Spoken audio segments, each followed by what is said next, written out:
picks, of course. Alistair still incredibly strong here. Maokai's there. Yasuo is very, very strong, but Nunu is going to be the first one taken away. And that's almost taking it away from Dexter here, although St. Vicious, one of the very first players to pick up that Nunu. Yeah, when he first came into the competitive scene, he was like the OG Nunu of the realm. As we say, Alistair and Tristana being taken away in quick succession, as well as the Syndra pickup. Yeah, the Syndra being taken away from Link here, and he showed us some brilliant Syndra play.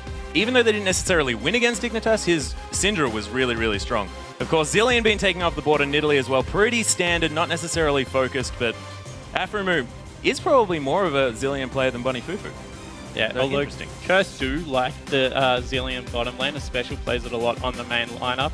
We do see Lucian. I picked love up this lock-in. It's a nice flex pick at the moment. Yeah. You don't know whether it will be a mid lane Lucian or whether it will be in the bottom lane. But of course, Double Lift is such a potent Lucian player. But if they decide that they need some form of late game hyper carry, they can move Link onto that and then do it that way. Of course, St. Vicious locking in that Maokai. Pretty standard here, and Bunny Fufu gets his Thresh. This is scary. Yeah, that's definitely the champion he was known for when he was on the Curse main lineup. His Thresh is one of the most talked about players, and we saw it banned against him repetitively.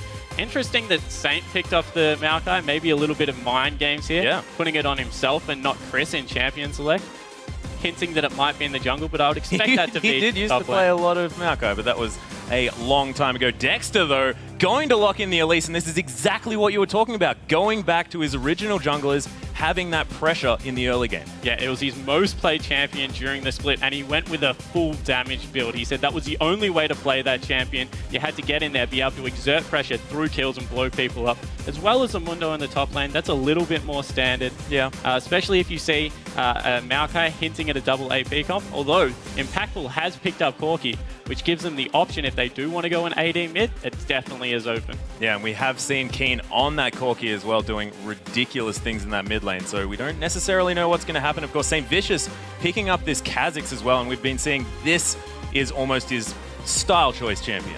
Yeah, he's really loving the max W and evolve at first Kha'Zix. Gives a lot of poke in lanes and just able to force people off turrets. And in that, if you do run double AD, it allows you to fast push extremely well. That is very, very true. Of course, CLG Gaming timer is ticking down, still making their decisions on the last couple of picks here. Nami is being hovered. Leona, of course, Aphromoo, one of the only players to still pick up that Leona, and it's locked in. We're seeing the Aphromoo Leona. We're going to get some presence in this lane, Spawn. Yeah, and his solar flares are on point. Oh, yeah. Against Dignitas, he picked it up in one of the games, and he was hitting 3 and 4 man solar flares and really swinging team fights in their favor. Lynx also jumped on an assassin, which I'm so happy for. We saw him go to the AP Kog'Maw and even the Zilean and Ryze. I've just had... Okay, we must have had a little bit of a brain issue, because Zed, where is he? Where's Zed? Yeah, Zed definitely He's been ignored. It through completely. And if you do run the Zed into the Ahri matchup, it is a completely skill-based matchup. Although I wouldn't be surprised if Keen did pick up Orianna. That is his signature champion. Yeah, this is where he's comfortable as well. This is the first game in a best of 5. You want to come out strong, get the momentum in your favor. So picking up a champion that you're arguably the most comfortable on, I think we've seen him on almost 50% of the games that he's played, and they are going to lock that one in. So already everything's come through. St. Vicious, he was holding on to that Maokai for a little bit long. Love seeing that come through. But Aphromoo and Double Lift as Lucian and Leona, that is so much early pressure. These Sunlight procs can be procced so easily with that Light Slinger. Yeah, and they love to go 2v2 in bottom lanes. They have so much confidence in that matchup, and it's a typical pick comp versus a team fight comp. CLG's gone very pick heavy with the Ahri and the Elise, able to lock one person down and blow them up. Expect a DFG rush out of Link in this, versus Keen on Orianna as well as Chris on Maokai. Their team fight presence late game, if this does go much later, is absolutely huge. Yeah, it's ridiculous. Not to mention the fact that you've got that twisted advance with the Shockwave as well. You can get right into that backline and just mess things around. It gets very, very scary. But as we head into the first game, which team do you think came out with the strongest lineup? Tweet your responses to us at LOL Esports using the hashtag CLGWin or CAWin, and we'll check the totals in the game. But yeah, I have to say that I really, really like the changes that CLG have made since we saw them last. Of course, Zuna coming in, and I think that he has said some different things to his team to make sure that they've had some different ideas coming in. Yeah, as opposed to playing what is strong currently, like the Kha'Zix and Nunu, they've gone back to definitely what they are comfortable on. Seeing Link on an assassin and Dexter on an early game aggressive jungler is just going to lend themselves so well to the early game. Yeah, but we are coming into the Rift, everyone. As you can see, CLG on our blue side versus Curse Academy in the red shorts. We'll see if there's going to be any level 1 shenanigans, because of course this is the game 1 of the best of 5 series, and if you're going to try anything cheesy or a little bit crazy, this is the game to do it. Yeah, it definitely is, but it looks like they are just moving out to standard lanes, covering all those entrances into the river. Both teams got exactly what they want in Champion Select. Yeah. So I think they're just happy to play this one through and see how the lane matchups go. It does look like it will be a 2v2 bottom lane. Yeah, I'm a little bit scared for Link on this Ahri, just because we haven't seen Ahri today working out so well. We'll see whether Link can turn that one around for the champion, really earn her some respect back. But of course, bottom laners, we do seem to have a 2v2 matchup, as you mentioned, and Bunny Fufu is definitely going to be happy with this. Of course, Thresh originally thought to be a bit of a counter here to this Leona if she Zenith Blades in. 1 to 5, Thresh can deal with Leona reasonably well. Yep. If he is near his AD carry, able to play that Zenith Blade away. However, if it gets to level 6, that Solar Flare cannot be stopped, and Afromu is on point with them. As we see a little bit of a scuffle already in the jungle. Yeah, that's Sapling doing so much damage as he comes through. Chris just going to come back down and say, yeah, that's right. That's my tree. And we do have a ward on the red buff side, so they'll know exactly where Saint is starting. Yeah, no fancy maneuvers coming through here. Just blue buff starts for both of our junglers. Some warding coming through as well around the river, so nothing crazy. Not like I mentioned. Not going to be any cheesy starts here, but everyone going to know where everybody else is, and as it seems, just going to be standard laning coming through. And you have to think, currently this is in the favor of CLG. They would have so much confidence in their bottom lane to do well in this matchup, especially with double lift on that Lucian. As we see Saint just picking up his blue buff, he will be top side of the map for an early game on the gank on this window. So maybe look for him to put some pressure in there, try and get Seraph behind early. Yeah, and of course you really need to keep Amundo down as well, because if he makes it to level 6 and you haven't stopped him from free farming, he's just going to become that massive beast that can go wherever the heck he wants and just wreck your backline by just wandering towards it. A bit of a scuffle in the mid lane, of course. Keen picking up that Command Protect gives him so much trading potential in this lane. Yeah, with that Clockwork wind-up, able to see CS fine and trade evenly with Link, although Link is pushing this lane early, trying to exert some dominance. Yeah, he is. Keen doing a really nice job dodging that Orb of Deception as well. See whether anything else does come through. Of course, Chris has pushed out this top lane a lot as well. So, a lot of pushing across the board. He is trying to push it up so it hits the turret, so it will reset by the time Saint is ready to get back to that lane. So a potential gank may come in, although it looks like it's a little bit too late for that. Yeah, both of our junglers now finishing up their red buff. We'll see where they decide to go. Now double buffed up, ready to cause some havoc. And St. Vicious is trying to do something here in the top lane, but it looks like this lane is still very pushed. It could be difficult to get this gank off, but we'll see whether he manages it. But if he is able to blow a flash, it will mean a return gank, so he is going in through the lane. Nice setup here from Saint, and the amount of CC that Maokai brings out early game. He's hit level 3 now. He has all 3 of his abilities. This could be dangerous. It could. We do have Seraph playing very far back. It's like he knows his spidey senses are tingling. I mean, some sort of CLG horn that's going off. It does look like that gank was for naught, and in doing that, it has allowed Dexter to pick up even more extra CS, so he's flying around the map at the moment, farming up the storm. But the lanes are equalized. Nothing too crazy is happening so far. Yeah, and there's no real CS discrepancies either, apart from in that top lane where Chris is a little bit ahead, but of course Seraph not going to worry about that too much. But Dexter has been farming the heck out of his jungle. Yeah, he's put it on rotation, and with Elise, those Spiderlings able to stay so healthy, he's going to be able to go back, pick up his spirit item, hopefully get some more wards out for his team and be able to get some early map pressure down. Yeah, and I find this interesting that the bottom lane has been so quiet so far. So we can see straight away that Dexter has changed up his item build. He's going tanky Elise. Wow, King's Dissonance just chunks Outlink in that mid lane. And Saint straight back to the top lane, looking to make some pressure here. Yep, Seraph still playing so far into that top side. Throws a cleaver into the top rush, but of course There's the wrong brush. St. Vicious has come around. They think he's far enough forward. There's a nice twisted advance. St. Vicious does get the slow from his passive down. There's the flash. Are they going to be able to make any more? No. They're not going to, but that's a flash. Successful gank from Saint first up. He had to be patient, but he got there. Yeah, definitely did. And a beautiful sapling toss by Chris, ensuring that the slow would hit. Didn't throw it into the brush as wow. Yeah, we have actually flashes forward to the stun, but the dark passage, impactful. Not going to worry. He'll shake off the ignite. Bunny Fufu, amazing reaction. That was a brilliant setup by Afromu, burning the heal out of his impactful and able to get this wave pushed up. This is going to give Doublelift the CS advantage he needs, 41 to 29 in the bottom lane. Yeah, and all of these creeps going to die to no one as well. So Afromu happy just to whack on this turret, saying, yeah, that's right. No one is going to get these creeps, and going to head back to base, of course. Pickaxe being picked up here, and we've got the Ruby Crystal and the Longsword, of course. Phage start here for Impactful. We saw the Sheens coming through, but is that more of an item that you'd pick up if you were ahead in that lane? It just depends whether you want to go poke heavy and you think you have the range advantage. When that was picked up, it was into a Gnar lane, so he thought that with the range advantage he had over it, he could just poke down continually. Phage is a better pickup overall. It gives you those combat stats, like the health as well as the AD. Gives you a little bit more kite ability as well, which is useful against the Leona. Yep, Pink Ward being picked up here. 10 out of 10 ward kill by Doublelift there, and he heads back. Has the AD advantage now, so we'll see whether he can press that one through, but St. Vicious is here now, as is Dexter. We could have some 3-on-3 action here in the bottom lane. It's getting a little bit dangerous, of course. Doublelift trying to come through. Bunny Fufu really wants to make something happen. Saint jumps in, but look at how much damage. The double teleport's coming in as well. Has to walk back for the dark passage. Chris is so deep in this one, but he's so healthy as well. There's the Phosphorus Bomb doing so much work, but nothing going to come from it. That was such a volatile situation. And Chris pushing in that top lane, Many had level 6 first, so his ultimate came through and mitigated so much damage as Afromo actually trades back. Sorry, Doublelift trades back very well there. But Seraph not having level 6 and that wave is about to crash into his turret, he's going to lose so much CS. Yeah, Doublelift with a nice relentless pursuit to get him out of the way of that Phosphorus Bomb.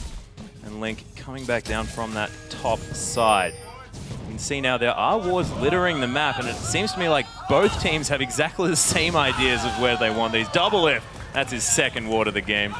He's got to be happy with that one. Sort of need to have a ward counter as well as a CS counter, I think. It definitely does. As we have another engage. Actually getting knocked out up here by Bunny Fufu. Impactful now, trying to answer back, but he's taken a lot of poke. And now they've started fighting here in the bottom lane. Yeah, first blue buff will be picked up by Keen. Saint still isn't level 6. You would expect him to be able to hit that by his second buff. Dexter, however, the exact same level, gives the blue buff over to Link in that mid lane. So it will be both mid laners with blue buff. They're just looking to farm up even further, although Link has started to get a CS advantage.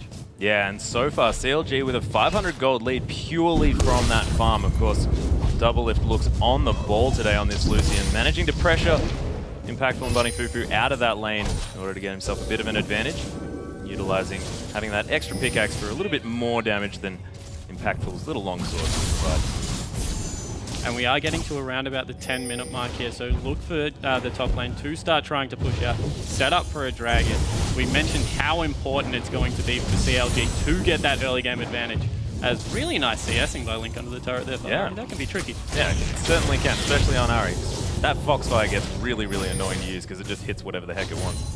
Of course, Seraph and Chris both have their teleports on cooldown as well, so could you imagine that maybe we'll wait until they're up before any dragon is contested here? Well, that's why it's so important to push the lane out. That gives you the ability to be able to walk down. Yeah, that's true. And because Mundo and Maokai do very little damage to structures, there's not the risk of having to lose your turret in the first walk down the river. See whether they do that, of course. Bottom lane just not deciding to go too aggressive anymore, but Dexter has actually started up this dragon here. Link's waiting in the wings, wanting to get a pick off if anyone decides to come through, but look at the vision here. Link has sort of given a little bit away, potentially. There has been pings down onto it, but Dexter's looking like he's pretty committed. They do a lot of damage when this dragon gets low. Dexter's looking low on health, but they secure the dragon. Really well played by CLG. And that's the early vision control we talked about. Yeah. Brilliant work from CLG. They're able to juggle the aggro with the spiderlings, and then of course Link jumping in to lend a hand. They've got a 1,000 gold lead at only 10 minutes, and it's all through map control. And this is what we wanted from Dexter as well. Secure the early advantages. Don't necessarily sit... I mean, he did gank the bottom lane, but he's not sitting there. He's securing dragons. He's moving around the map to places where he really needs to be and securing what he can. He's the opportunistic jungler that he otherwise was. As another pink ward does go down, St. Vicious picks up that one. Probably not worth it in comparison to a dragon. Double takes a lot of damage from that phosphorus bomb. St. Vicious getting another one. This guy. So able to clear out vision in the bottom side, but those pink wards already did their job. Yeah, they secured the dragon, so that's completely fine for them to drop off. As you can see, the CS in the bottom lane is just growing even further. It's now nearly a 30 CS discrepancy in the way of CLG, and they're playing this lane well, as is Aggression. Box is actually being used. Destin's on Aframu. He's in so much trouble. First blood going to St. Vicious on this Kha'Zix, and you are not worried about that. Having a Kha'Zix getting ahead early, that is fantastic. We'll see. It doesn't necessarily make up the gold gap of that dragon, but getting a Kha'Zix ahead early is really, really strong. Yeah, especially when it's Saint. He's going to be looking to... as we have a little bit of engagement top Yeah, lane. wet noodle fight. Wet noodle fight. If you get Saint ahead, he's able to impact the whole map.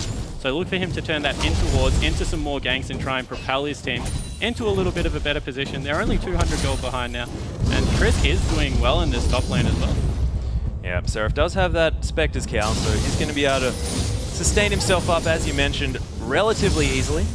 76 to 88, so actually Seraph doing a decent job coming back into that one. Teleports are going to be available very soon as well in case any other fights do break out across the map. Finally, that pink ward is going to go down. I think he's going to pick that one up. St. Vicious doesn't want him to, but does really trust it. And this is the change that St. Vicious has done as well. He has evolved the wings first for the gank potential. Yeah, looking to get around the map and try and get his lanes into a better position. So gone with that added mobility versus the slow and the poke damage. Zion Spartans actually tweeted in and said they think Curse Academy got a better draft this game. Should be interesting. If it goes late, I agree. They have a much better late game team fight. However, if in the mid game, this Lucian can start rolling, I think that they might be in a good position. Yeah, we'll see. Of course, CLG already with an early lead, but is it enough of an early lead to get them through? Of course, Curse Academy do know how to play that late game exceptionally well, especially with Keen on this Orianna, where he's so comfortable. Dexter looking to make some plays potentially around the mid lane, just getting some vision down as well. And look at this, CLG with so many wards across this map. They know exactly what's going on, and they have to do this to pick up those picks that they need for this comp. Yeah, as we're seeing, the bottom lane is being pushed in repetitively. So Saints here again for a little bit of a gank. Looking for Bunny to start something up, maybe a bit of a tell by walking forward, as well as Dexter and Link being missing. That must be petrifying for the bottom lane of Curse Academy. Yeah, CLG pushing very hard into this one. Dexter and Link still hanging out. Keen coming over for his blue buff. There's the Cocoon, there's the Charm as well. The Wombo combo. Saint, you probably don't want to do that, buddy. Spirit Rush has come through, but the ultimate from Saint's going to be enough to keep him safe. But brilliant pick and just fantastic work, knowing exactly the timing on that blue and setting up for it and being patient by CLG. And Afromu coming over for support straight away means they will be able to pick up this blue buff on Dexter. That's a fantastic move. We said that Dexter needed to pay some attention mid lane. Oh yeah. Saint does have great synergy with Keen, and that's been done straight away. Saint, however, opportunistic, has rotated over to the blue buff, might bump into Seraph, however. Yeah, and Seraph has a pink ward in his top try rush as well, so wanting to make sure that he definitely doesn't get dived. And as a 0-0-0 Mundo who's 2 CS behind, he is more than happy to do so. Now Link going to be picking up his own blue buff as well, so both picking up a blue. Dexter and Link looking fantastic for CLG. Impactful actually able to trade back relatively effectively with Doublelift now. Bunny Fufu unfortunately not going to be able to land that flay. So we'll see whether CLG can continue to capitalize on this lead. Now almost 1,000 gold, but as we said, and as people have been saying, the team comp potential, the team fight potential. There's a hook. There's the Descendants coming onto Doublelift. Relentless Pursuit going to be used the opposite way that its name would suggest in order to get him to safety. Oh, St. Vicious gets hit by the Charm as well, but he decides to jump in on it. Chris with a twisted advance, immediate teleport, but Keen gets the kill with a command attack. Finishing that one up and answering and picking up a blue buff. Yeah, able to get his blue buff back off CLG there, although I think it did go to Dexter, their particular buff. Great movement from Chris, able to push out the lane and rotate down as Maokai. Oh, as a Culling comes out of Doublelift. Not much happening there. Just wanting to send a message. Once Mundo gets to this point of the game, he's impossible to be solo killed by Maokai. So pushing out the lane, looking to roam and affect the rest of the map is definitely the right move on the side of Chris. Yeah, fantastically well played by Curse Academy. Seraph now heading back up to the top lane. And he knows that he can't be moved. This is a Mundo on a mission to just go wherever the heck he wants. Yeah, although his teleport is down and Dragon is coming up in 20 seconds. Curse Academy won't have the timer on it, but they will be able to piece it together by when Saint did do his drive-by and saw it was gone. And Chris's teleport is up. Yep, there's another pink ward going down. So everyone's loving when that happens. Foxfire going to be trying to clear out some of these waves in the mid lane. Link wanted to push that one up just because this dragon is up in 1 second. Curse Academy are here though. There's the teleport coming through from Chris. Repel immediately to the ward. There's a two-man shockwave as well, actually. Dissonance doing so much work, forcing the flash from Dexter at the same time. Little sapling soccer ball gonna smack Seraph in the back of the head as well. And CLG looking on the back foot for this one, but no shockwave for this fight. It could still be a bit dangerous here for Curse Academy. Yeah, especially with the pick potential. They can pull anyone off, and it's gone in. Three-man solar flare coming through as well. There's the box landing. There's a phosphorus bomb for so much damage. Saint wants to make something happen, but he's going to go down. Dexter picks up that kill. Link, so low. Impactful picks up that kill. And Seraph now exhausted. Twisted advance. He's locked down for days. Curse Academy with a brilliant fight. Yeah, 2 for 1 in favor of Curse Academy. They're not done. They're looking to push the mid lane. And the Velk in from Impact will pick up the kill, and then the immediate flash out. Such gutsy play going in there like that, and they will be able to... No, the culling comes through. They're not going to be able to pick that up. Yep, double lift. Able to save the mid lane out of turret, but now the gold entirely even. 1 dragon apiece. No turrets have been taken as of yet, and CLG looking a little bit on the back foot now. So CLG still want to fight because the shockwave is down. A great solar flare hits, but the boss completely negates it, and Link gets hit by a hook. From here, CLG think they have to fight, so they dash back in. However, Impactful goes so ham, able to pick it up, and Seraph unfortunately gets exhausted, can't run away from that one. Goes in the favor of Curse Academy. Indeed, Curse Academy now wanting to start up this dragon. Of course, Shockwave is still available, so CLG, they don't want to fight it. They need to get picks in order to be in this game, and Curse Academy just playing their team comp out so well. And Keen is starting to get massive in the mid lane. 1, 1, and 2, 165 CS at 17 minutes. If his Shockwave hits 2 or 3 people, with the Maokai in the middle of the team, that's going to be so much disruption and damage that comes out. This could start turning in the favor of Curse Academy if they group up. Not to mention Bunny Fufu can follow a death sentence into the middle of their team as well. They have so many ways to get that ball into places that they want. And St. Vicious can leap in from stealth. So Keen is going to have a really easy time landing that shockwave in the right places, and we know that he can do it because he's so potent on this particular champion. But 173 to 131 CS in this bottom lane double lift, as has happened many times in the past, seems to have his team on his back at this stage. Yeah, he has picked up the Infinity Edge, so he's going to be going a very damage-heavy build on Lucian. Although the Trinity Force is also finished on Impactful, so in trades over the brief burst potential, Impactful does so much damage. He certainly does. Of course, that Sheen proc after the Phosphorus Bomb, if it lands, is ridiculous amounts of damage. Thankfully, double lift with the sweep mechanics is going to be able to get away from that one.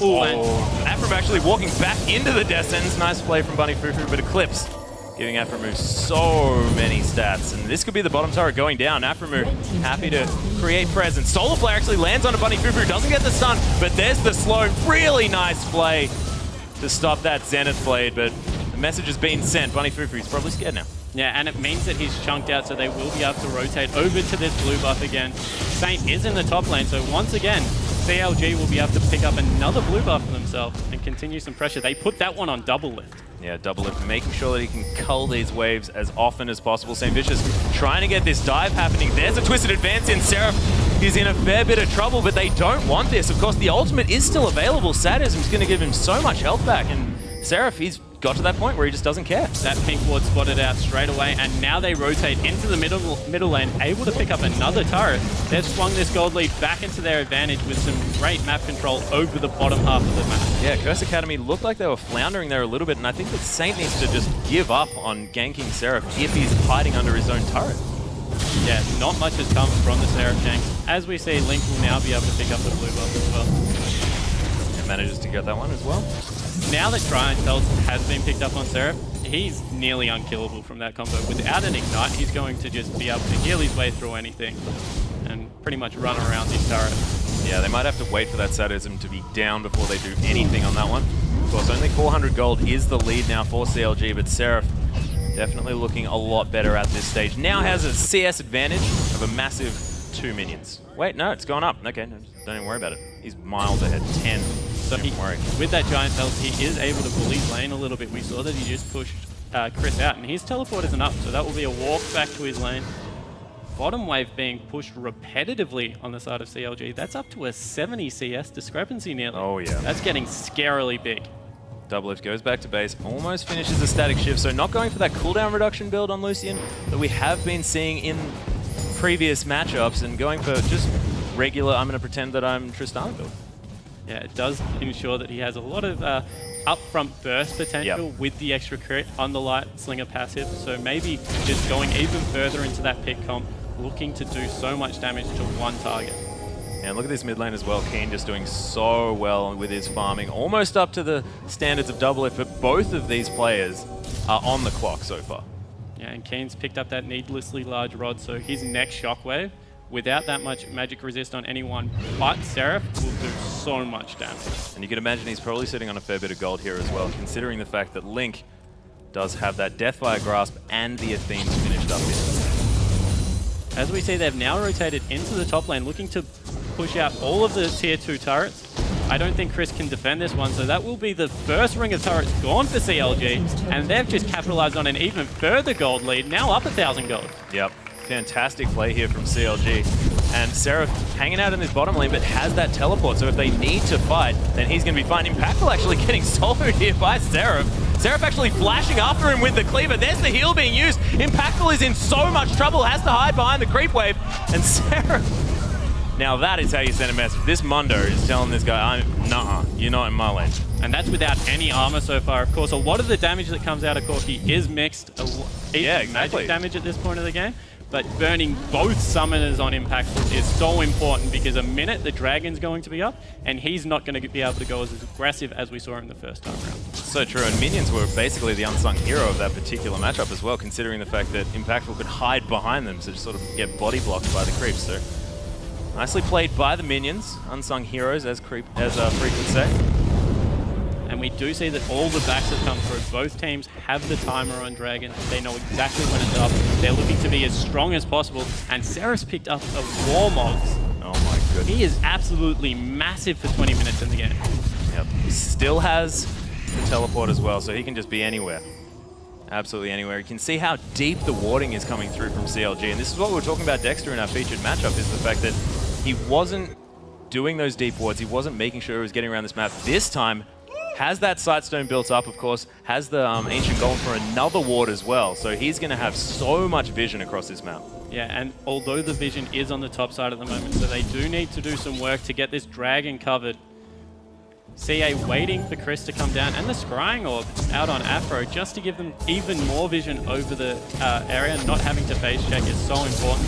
And it looks like they will fight once again for this Dragon. Yeah, CLG very confident with this one as well. Afro Seraph actually gets hooked, but that's not the target that Bunny Fufu wants. Teleport coming through from Chris. We'll see whether he tries to make something happen. Link from the backside. Bunny Fufu gets taken down so low, but Link's now focused. He's going to fall. That's support for mid lane, and not necessarily what CLG wants, but this fight is not over yet. Nice shockwave, but it only lands on Seraph. And Keen from the backside, he tries to come back through. Really nicely played from CA, kiting back on this one, and now Dexter's been singled out.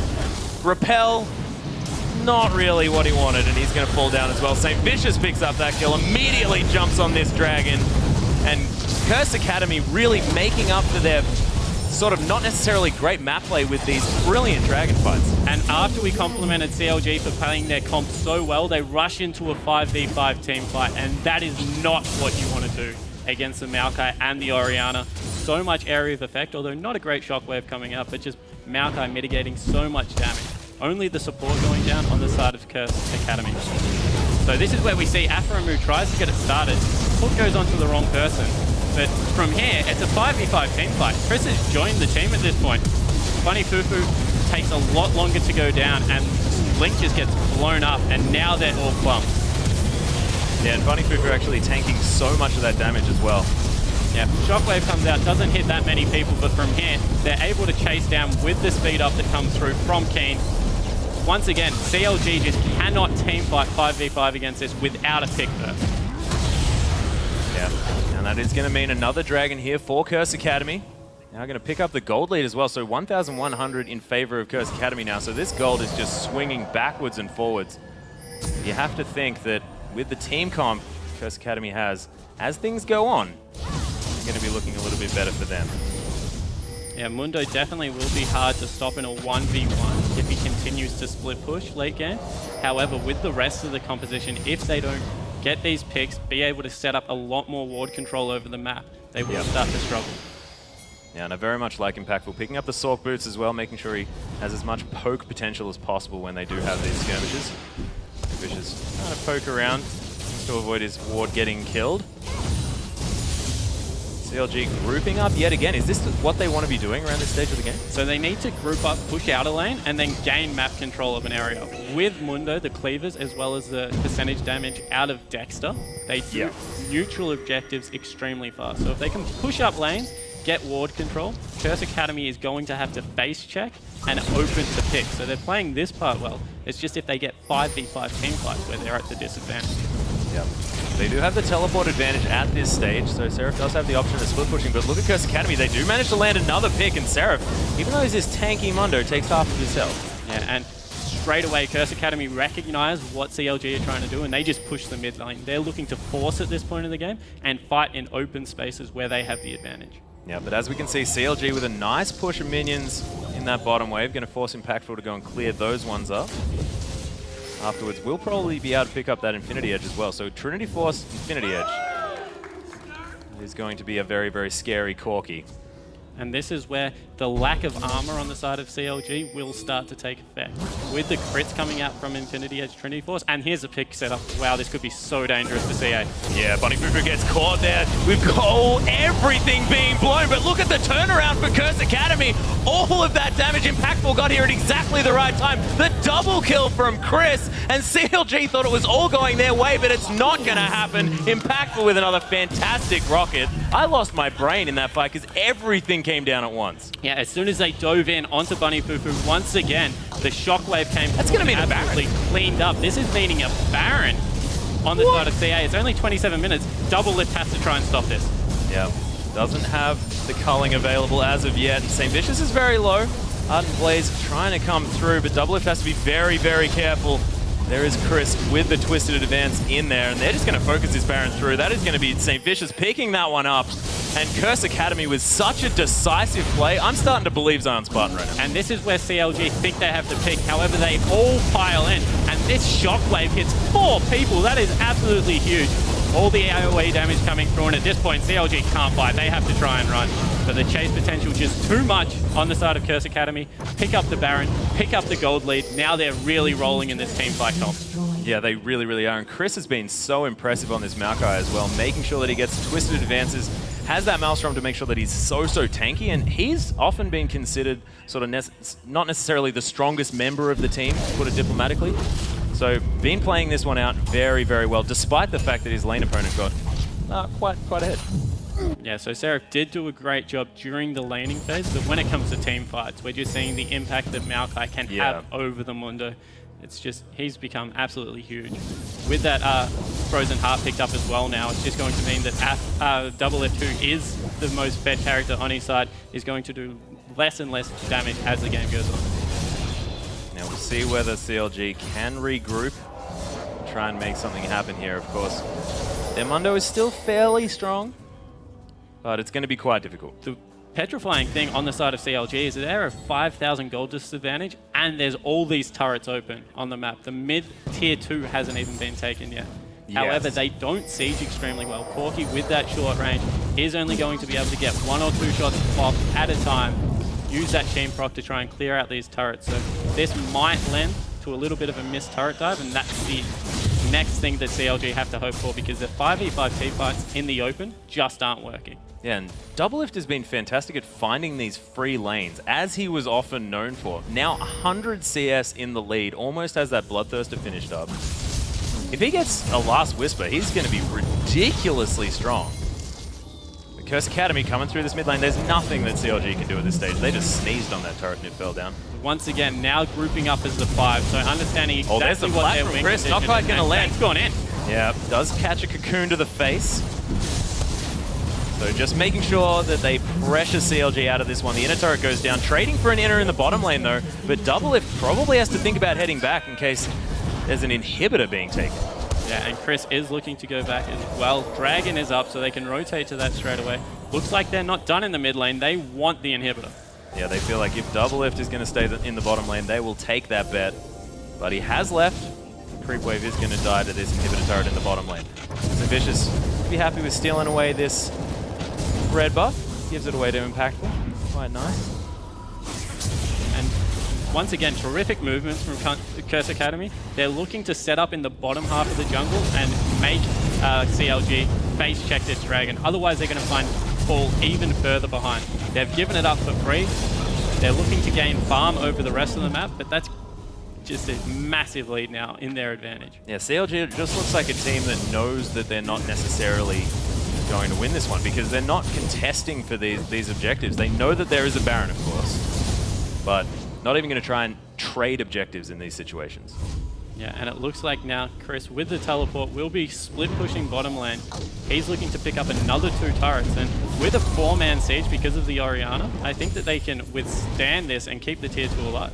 Yep, CLG trying to answer with the inner turret in the top lane. Death sentence onto that minion. He's going to be going down. Oh, Seraph gets caught up again, but the turret's died now. That's not necessarily as great. Chris is coming through. Seraph forced to use that flash to get away, but St. Vicious has found him now. Nice charm from Link. Oh my goodness, Link gets obliterated. And Seraph now still running. But I think, oh, actually, no, there's Sadism's going to wear off. Impactful's here now, but this is sort of the wild goose chase that Amundo can do. He is eventually going to go down, but he wasted a fair bit of time. But took him straight to the minions in the middle lane. They're going to be able to push down here. 2 people on 30-second death timers or higher. Link's whole health bar was red just then. Yeah, he got blown up. It's like he became a member of Curse Academy for a moment. And now it looks like it will be the first inhibitor turret, most likely the first inhibitor for the game as well. And Curse Academy look fantastic. They look really, really good. This inhibitor is not going to last long. Baron has worn off. But Curse Academy just with 5 strong, 2 dead on the side of CLG. And that's all you can say about that. As we can see, this pick comp just hasn't worked out. And now Curse Academy just have free roam of this map.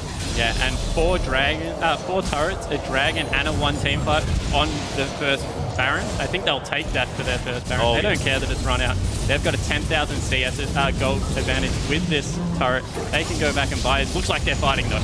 Yeah, there's a shockwave. Blink gonna get absolutely destroyed again. Dexter now is a bit of the focus. Seraph now nicely tanking up some damage here, but oh, Dexter forced to immediately use that repel and flash out of the way, but St. Vicious finally gonna take down Seraph, and this is exactly the same story. They're just going to be able to do the same thing again. And they're focusing the tankiest member on CLG, and he's not lasting at all. Once again, Link got blown up without using his DFG or the 2 charges of his ultimates left over. Oh my goodness, so much damage. Doublelift gets destroyed. Chris now takes a massive ride on that twisted advance, and then another one on the Dark Passage. Nice double kill pickup from Doublelift, but they do manage to pick up their second inhibitor, and that's in the bottom lane. That's going to mean that this next dragon coming up in a minute is going to be all Curse Academy. Yeah, so they only got the inhibitor turret, so they're going to have to pay another visit down there. And the teleport is down on the side of Chris, so regardless, they can just keep Seraph in the bottom lane, push that one out, even if there are super minions. But Doublelift, 3-0-2, nearly 400 CS at the 33-minute mark. Let's hope his back is strong, my friend. His whole team on his back right now, looking to pick up that last Whisper as his next item. Yep, and he did have that pickaxe before that last fight, so you can imagine that last Whisper is not too far away, especially after this wave. Has somehow, again, found another free wave, so yeah, definitely funneling a lot of gold onto Doublelift, and oh man, I just think it's very, very dangerous just because Curse Academy are so able to pick out whoever they want at this stage. Yeah, and the fact that Orianna is able to blow up a single member, they don't even need the shockwave to hit a large group of people for them to win team fights now. It's just getting more and more out of control for the CLG. Yep, Keen is actually a full Zhonya's Hourglass up on Link. And that's with a Rabbidan's Death Cap instead of that DFG. This Orianna is such a monster. 3, 2, and 11 now as well. So massive kill participation. That's 14 of the 15 kills. And straight away, Curse Academy looking to force the issue one more time, set up complete control over Baron, and they might be able to pick this up uncontested. They're burning through it so fast. Yeah, 35 minutes into the game, 10,000 gold lead. Curse Academy with so much control. The culling's coming through. They're trying to make something work on the side of CLG. Doublelift is in a good position, but Impactful immediately takes down Dexter. Chris trying to be a nuisance, but Doublelift still on full health. Is he going to be able to do something out of this? No, that's another member going down. And I think CLG are going to have to back off, but this time Link didn't die. So they can take that away. No shockwave expended on the side of Keen as well, so they can turn around and go straight back to this Baron. Looks like CLG have given up with that idea. They're just looking to push the mid lane and get something for it, but the recalls are coming out on the side of the Curse Academy. Yep. Keen, of course, trying to recall, but gets knocked up by Baron. Always unfortunate. That is going to mean that the turret is going to go down in that mid lane, but Baron for in a turret, I mean, it is map control. I'll give you that. But the money's always going to go in favor of Curse Academy, so definitely looking very, very strong. Yeah, and 2 open inhibitors right now. Yeah. That's the important part. They can just walk into the base and completely clear it out, and then just focus on the top lane. They don't even need to fight at this point of the game. So as we see, Curse Academy pull off the Baron. They know they can win a team fight, and once again, Link gets caught out of position, gets hooked. And look how much damage Impact was just doing to Seraph at this point. He goes down in about... no, he actually stays up. They turn their focus onto the jungler Dexter. And just Link repetitively getting caught out just means he can't unload on one person, can't blow them up, and it's just looking really, really bad with team fights. It has a lot to do with the fact that Curse Academy have been really, really disciplined in how well they're staying together as well. They're not trying to dive too far to pick up Doublelift. They're staying as a unit and making sure that they can protect one another in these fights. Yeah, and that's just their gold advantage. They can kill the front line of CLG before CLG can kill their front line. So Maokai at this point of the game just isn't going to die. And we haven't spoken about St. Vicious that much this game. He is our key matchup. He's 5-1 and 10, and absolutely massive on this Karzik. So tanky at this point. Looks like he'll pick up his Randuin's next. And they're just going to see another turret. Maybe better to go into the mid lane, but the teleport is coming through. Yeah, Chris definitely want to press this advantage. Little softball just to say, yep, I'm here. Here you go. And it looks like they will rotate through into the mid lane, looking to pick up the inhibitors instead of the turrets. Clear those 2 out. What that means is that CLG can't leave their base. They have to protect the inner turrets from super minions. And at this point, they honestly can't fight either. CLG playing back very, very far. The Maelstrom going to come through just to deter any potential attack, but that's not going to come through. Curse Academy just so far ahead at this stage. And you see them, they're playing so careful. They're so walking around the base, always as 5. King took no damage from that Orb of Deception, and they're going to waltz in and take a second inhibitor for themselves. That was with a charm on as well. Chris actually getting caught up by all of the CC available from CLG. But he's not going to care. He's still over half health at this stage on a champion with incredible sustain like Maokai. Just Curse Academy, so strong. Yeah, however, the danger is they're playing maybe a little bit too safely. If they let this game go for another 10 minutes, items aren't going to mean anything at 50 minutes into a match, because everyone's going to be on 6 items, and then it just comes down to whoever plays the comp further. Killing the 2 inhibitors is good, but what it does do is funnel farm into the carries of CLG and ensure that they can start getting some items for themselves. See whether they do make it work, but as we've seen, Curse Academy have just had all of the 5-man team fights work in their favor. So you'd think that if they just stay grouped up, they are going to be able to take this series. Yeah, and it looks like they are just walking into the top lane, looking to push out the last lane that doesn't have an inhibitor up. And Chris is going to be able to clear this one out with his ultimate.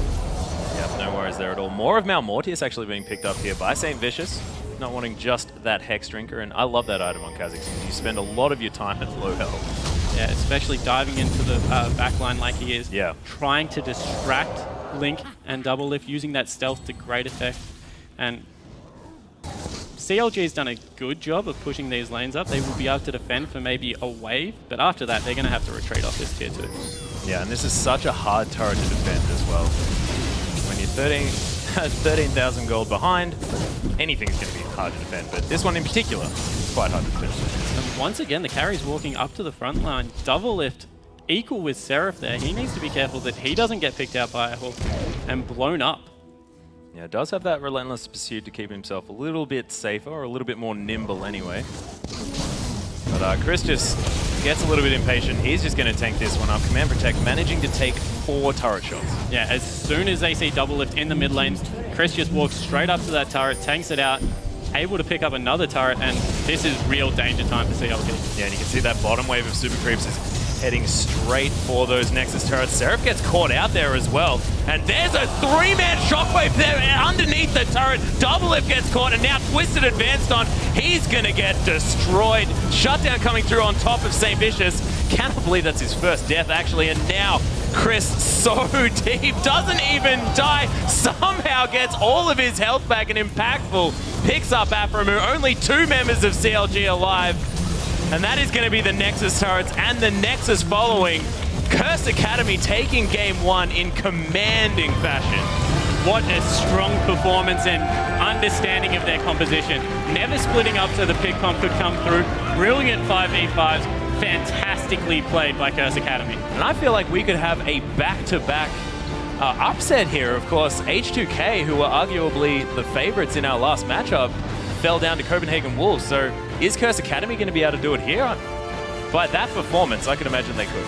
Yeah, it just looked like they came out of the Champion Select with a better team fighting comp. And with the way they played the game, I think that is how this series will go. With the team fight, sticking together as a 5-man group and really listening to Saints' calls. They were just like one solid unit. Especially towards that late game, you saw actually a Valkyrie and a leap over a wall happen at exactly the same time.